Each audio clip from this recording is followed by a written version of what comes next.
All India Muslim personal law board की जानिब से एक आम सभा, एक एहतजाजी आम सभा का इंतज़ाम किया गया आम बागान मैदान में। ये सभा दरअसल उसी वक्फ बोर्ड अमेंडमेंट एक्ट 2025 के ख़िलाफ़ थी जो सरकार ने जिसको पास कर कानून बना दिया है। आप डिटेल्स जानते हैं, इसलिए उसको मैं फिर से नहीं दोहराऊँगा कि इस एक्ट के तहत क्या-क्या बदलाव किए गए हैं, लेकिन जो मोटे बदलाव हैं वो ये हैं कि अब गैर कौम के लोग भी वक्फ बोर्ड में मेंबर हो सकेंगे। साथ ही साथ वक्फ बोर्ड के जो इंटरनल ट्राइब्यूनल था, जिसको पहले भी कोर्ट में चुनौती दी जा सकती थी, हालाँकि बहुत से चैनल बता रहे हैं कि वक्फ बोर्ड ट्राइब्यूनल जो है वो जैसे कोई ऐसी चीज़ थी कि जिसको आप चैलेंज नहीं कर सकते, मगर ये गलत बात है, ये रॉन्ग इन्फॉर्मेशन है। वक्फ बोर्ड के किसी भी कानून को, किसी भी बनाए हुए फैसले को, दिए गए फैसले को आप चैलेंज कर सकते थे पहले भी कोर्ट में, और अब भी आप कर सकते हैं। तो जो मोटा मुद्दा है, जो जिस बात पर विरोध है, जिस बात पर मुस्लिम कम्युनिटी आहत और नाराज़ है, दुखी है, वो ये है कि धार्मिक स्थल में, धार्मिक बोर्ड में अब गैर धर्म के लोग होंगे। ये थोड़ा-सा अटपटा लगता है, क्योंकि और दूसरे किसी भी धर्म के किसी भी बोर्ड में किसी दूसरे धर्म के लोगों को जगह नहीं मिली है और ना मिलने की बात है।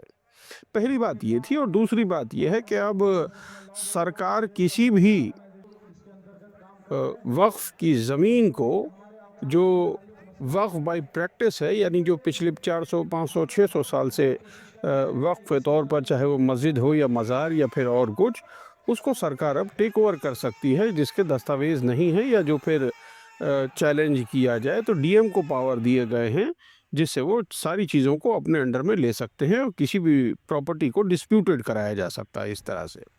तो ये मोटी-मोटी 2 वो ख़ास बातें हैं जिसको लेकर ज़्यादा विरोध है, बाकी तो लगभग वही कुछ है जो कुछ था और इतना कोई विरोध नहीं है। तो इसी को लेकर ये पूरी एक एहतजाजी मीटिंग थी, जिसमें पर्सनल लॉ के मेंबरान के अलावा बहुत सारे राजनेता और समाज सेवी भी शामिल हुए। भीड़ लाखों में थी, देखने लायक थी, लेकिन ताज्जुब ख़ेज़ बात यह है कि किसी भी मेन स्ट्रीम मीडिया ने इसको कवर नहीं किया है, बल्कि ज़्यादातर चैनलों ने इस सभा को ब्लैकआउट किया है। यानी एक ऐसी सभा जिसमें लाखों लोग शामिल हुए, एहतजाज किया, पुरअमन एहतजाज किया, उसको पता नहीं क्यों मीडिया ने नहीं दिखाया। बहरहाल, हम आपको हर खबर दिखाते आए हैं और आगे भी दिखाते रहेंगे, चाहे वो खबर अच्छी हो या बुरी, इसकी हो या उसकी, हम आपको दिखाते आए हैं। हमारा काम है सच दिखाना, आपको सच बताना, वो हम करते रहेंगे। आइए दिखाते हैं आपको पूरी खबर जो हमारे संवाददाता जावेद ने ऑन ग्राउंड रहकर भेजी है। जो अपनी बात पूरी नहीं कर सके और 1.5 मिनट बाकी रह गए हैं, मैं उनसे दरखास्त कर रहा हूं वो तशरीफ लाएं और अपना बोर्ड्स में ही ऐसा काम हो रहा है, लेकिन प्रोपेगेंडा क्या किया गया? प्रोपेगेंडा ये किया गया कि वक्फ बोर्ड लैंड जिहाद कर रहा है, पसंदीदा चीज दे नहीं देते। वक्फ देने का नाम है, वक्फ कुर्बानी का नाम है, वक्फ छीनने का नाम नहीं है, लेने का नाम नहीं है, कब्जा करने का नाम नहीं है। ये झूठा प्रोपेगेंडा है, और इसीलिए जो सरकार की तरफ से पार्लियामेंट में बार बार बात आ रही है कि वक्फ बोर्ड अपने हक को कहीं भी जमा रहा है, किसी की भी जमीन छीन ले रहा है, ये बात बिल्कुल गलत है।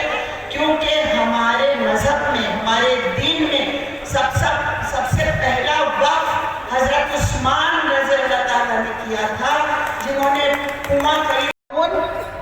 अगर है तो वो इनसे ऊपर नहीं हो सकते, लेकिन आज सरकार ने जो कानून लाया है, वो कानून इस तरह से लाई है कि वक्फ बाय यूजर हटा दिया गया नहीं है, कोई डॉक्यूमेंट नहीं है तो वो वक्फ नहीं हो सकती है, ऐसा इस कानून में कहा गया है।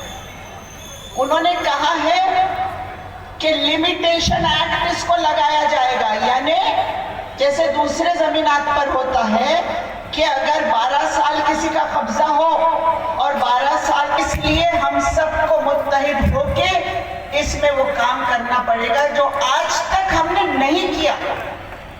आज तक हमारी कौम ने ये तहफ़्फ़ुज़ का काम जिस इखलास के साथ करना चाहिए था वो नहीं हुआ। वक्फ बोर्ड्स में आज बहुत सारे मसाइल हैं।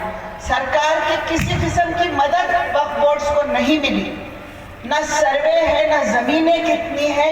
बोर्ड के खिलाफ नहीं, ये हुकूमत ने झूठ बोला है कि वक्फ बोर्ड मालिक है, जबकि वक्फ बोर्ड मालिक नहीं है। वक्फ बोर्ड एक सुपरिटेंडिंग अथॉरिटी है, मालिक अल्लाह होता है वक्फ और मुतवल्ली उसका देखभाल करने वाला केयर टेकर होता है। तो ये हुकूमत ने झूठ बोल के पूरे मुल्क को धोखा दे के ये बताया कि वक्फ बोर्ड मालिक है और जिसको चाहती जो प्रॉपर्टी के मालिक बन जाती है, जबकि ये बिल्कुल गलत है। वक्फ बोर्ड किसी चीज़ की मालिक बन नहीं सकती। मालिक है अगर कोई तो वक्फ स्टेट अल्लाह के लिए दान कर दिया जाता है, अल्लाह के नाम से, जो हमेशा बिक नहीं सकती है, लॉन्ग लीज नहीं दिया सकता है, किसी को गिफ्ट नहीं किया जा सकता है।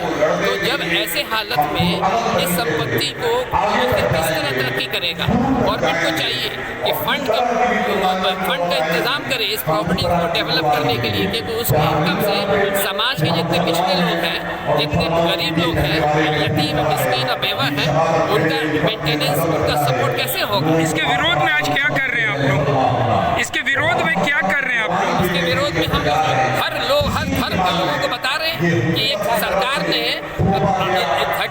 आर्टिकल 13(2) के अनुसार ये सरकार ने मौलिक अधिकार के खिलाफ मौलिक अधिकार किया है। हर एक नागरिक को मौलिक अधिकार है कि वो उसका जो है जो राइट है, रिलीजन का राइट और अपनी चीज़ को दान करने का राइट, उसके ऊपर ये कानून ला के उसको छीन रही है। वो कहती है सरकार कि नहीं, तुम वक्फ नहीं कर सकते हो जब तक तुम 5 साल तक साबित नहीं हो जाएगा। आपका शुभ नाम क्या हुआ? मेरा शुभ नाम सैयद इरफान शेर है। किस पद पे हैं वक्फ बोर्ड के? मैं ऑल इंडिया मुतवल्ली एसोसिएशन का प्रेसिडेंट हूँ। क्षेत्र से जावेद आलम आप देख सकते हैं कि किस तरीके से वक्फ बोर्ड को लेकर के देश के हर कोने कोने से आज राजनेता मौलाना कारी सभी पहुँचे और रामबगान में देखा जाए तो कोलाहल में लाखों लोगों का भीड़ है, जमा है यहाँ। और वक्फ बोर्ड के खिलाफ यहाँ एक प्रदर्शन हो रहा है, आम सभा हो रहा है, जिसमें 3 विधायक हैं और 16 सांसद जो यूपी से, महाराष्ट्र से, उड़ीसा से और देश के विभिन्न इलाकों से यहाँ पहुँचे हैं। और वक्फ बोर्ड का एक सेमिनार का आयोजन किया गया है, काफ़ी संख्या में लोगों का भीड़ पड़ा हुआ है। मैं न्यूज़ 24 से जावेद।